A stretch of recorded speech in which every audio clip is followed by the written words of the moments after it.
वैसे तो पिछले कुछ सालों में मुसलमानों के खिलाफ पूरी दुनिया में नफरत बढ़ी है, लेकिन गत कुछ सालों में मुसलमानों के खिलाफ इस नफरत ने महामारी का रूप ले लिया है। यह बात किसी और ने नहीं कही है, यह बात संयुक्त राष्ट्र संघ के प्रमुख एंटोनियो गुटारेस ने कही है।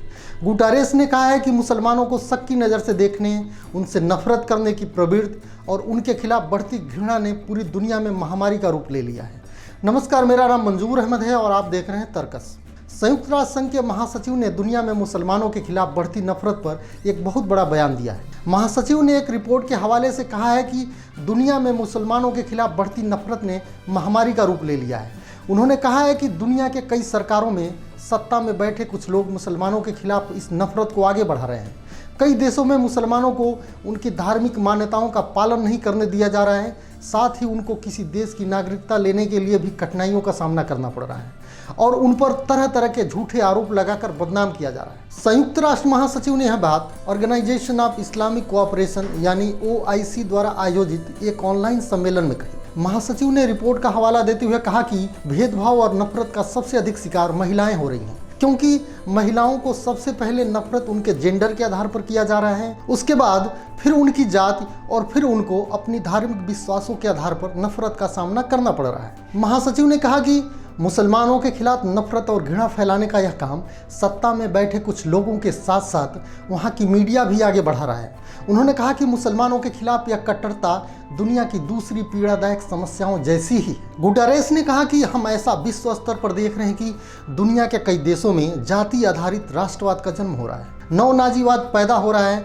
और दुनिया के कई देशों के नेता अपने भाषणों में मुसलमानों को बदनाम कर रहे हैं और उनके खिलाफ घृणा फैला रहे हैं। उन्होंने यह भी कहा कि दुनिया के कई देशों में मुसलमानों के साथ साथ यहूदियों, कुछ अल्पसंख्यक ईसाई समुदाय लोगों की आबादी को भी निशाना बनाया जा रहा है। गुटारेस ने कहा कि जैसा कि हम कभी कभी बहुजातीय और बहुधार्मिक समाजों की ओर बढ़ते हैं, ऐसे में हमें सामाजिक सामंजस्य को मजबूत करने और कट्टरता से निपटने के लिए राजनीतिक, सांस्कृतिक और आर्थिक निवेश की आवश्यकता है। महासचिव ने आगे कहा कि भेदभाव हम सभी को शक्तिहीन कर देता है। UN महासचिव ने अल्पसंख्यक समुदायों के अधिकारों की रक्षा करने का आह्वान किया। उन्होंने इस बात पर जोर दिया कि भेदभाव, नस्लवाद और ज़ेनोफोबिया यानी विदेशी लोगों के प्रति फैल रही नफरत से लड़ना संयुक्त राष्ट्र की प्राथमिकता में शामिल है।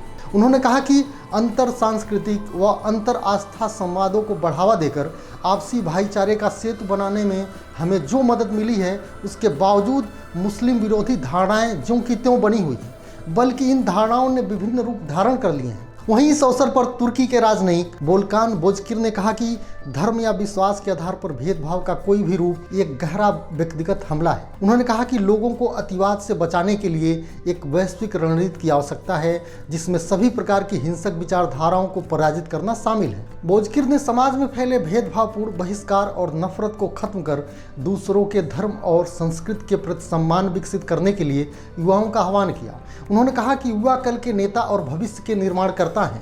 ऐसे में हमारा कर्तव्य है कि हम उन्हें सिखाएं कि प्रत्येक व्यक्ति समान गरिमा और समान मानवाधिकार का हकदार है। बता दें कि दुनिया के लगभग 60 देश OIC के सदस्य हैं। ये देश 15 मार्च को इस्लामोफोबिया का मुकाबला करने के लिए अंतर्राष्ट्रीय दिवस के रूप में मनाते हैं। इस अवसर पर दुनिया के कई देशों ने समाज में फैल रही जाति हिंसा और नफरत के खिलाफ बोला है, लेकिन इसमें जो सबसे अच्छी बात कही गई है वह यह है कि हम युवा कल के नेता और भविष्य के निर्माण करता हैं। ऐसे में यह हमारा कर्तव्य है कि हम जाति धर्म से ऊपर उठकर हर व्यक्ति को समान गरिमा और समान अधिकार दें और भेदभावपूर्ण और घृणा वाली राजनीति से ऊपर उठकर देश हित और विश्व कल्याण के लिए काम करें। यह वीडियो आपको कैसा लगा हमें कमेंट कर जरूर बताएं और वीडियो को लाइक, शेयर और चैनल को सब्सक्राइब करें।